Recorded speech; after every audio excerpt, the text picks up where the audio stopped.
You will look me in the eyes and tell me you will not vote for a tax increase in the next 4 years. And I said, well, I won't. And he said, that's good, because 4 years from now, if you have, I'm going to give twice as much money to whoever runs against you and do everything I can to get you beat. I've been in Jackson about 2 weeks after I won that race, and somebody handed me a no tax pledge to sign. And I signed it. And I have every year for the last 17 years. But I think you'd be interested to know that in the Mississippi legislature there are 175 members. 52 in the Senate, 122 in the House.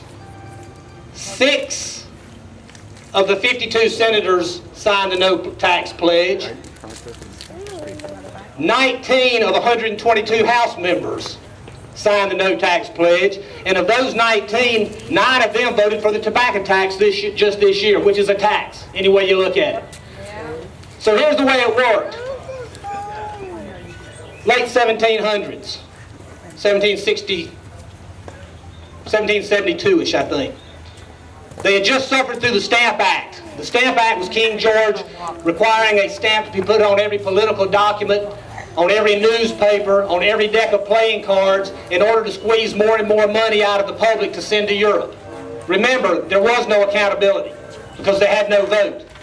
The Sugar Act was just before that. It taxed everything that had sugar in it. If it was wine or sugar or jelly or anything else.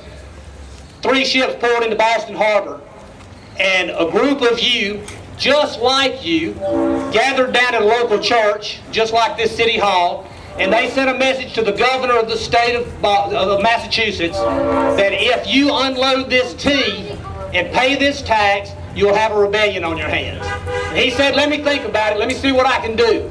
So they went back to the church and they met some more. They sent a messenger back to find out his decision, and he had left town and gone to the state capitol. They all left the meeting that day with a single intent. And this is kind of cool if you think about it, because just like you, they were focused on one thing: no tax or no tea.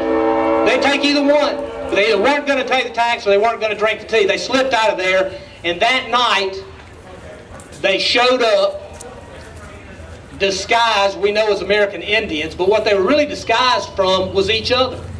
They really did. If you go back and do your research, you'll find that we only know 2 of the people that participated in that event. Now, we can look around today and see who's here.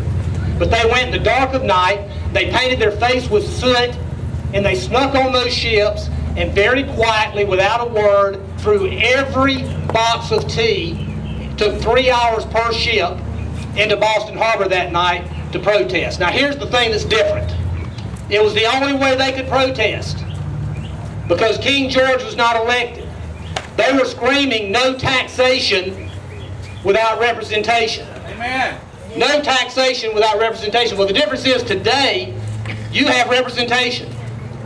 What you need to do is hold your elected officials accountable. Look across the desk from them when they ask for your vote and say to them, promise me you won't vote for a tax increase, period, or a fee increase, or a revenue increase, or any other increase in what comes out of my pocket to go into government. Now, I'll close with 2 things.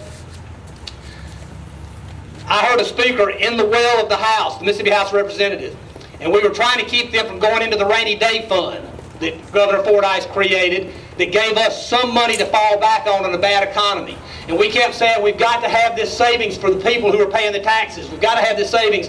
And a member of the Mississippi legislature stood in the podium and said to the body assembled there, and this will just, I think this will just blow your mind when you hear this. He said, and the paper quoted him, the state of Mississippi doesn't need a savings account. Our savings account is in the hip pocket of the taxpayer. Now, that's what's wrong with government. It's what's wrong with the way people think. So instead of fighting for taxation, instead of stating taxation without representation, what I urge you to do today is get fired up. But what I really urge you to do is go to the polls and vote for representation without taxation. Thank you for coming today and being a part of it.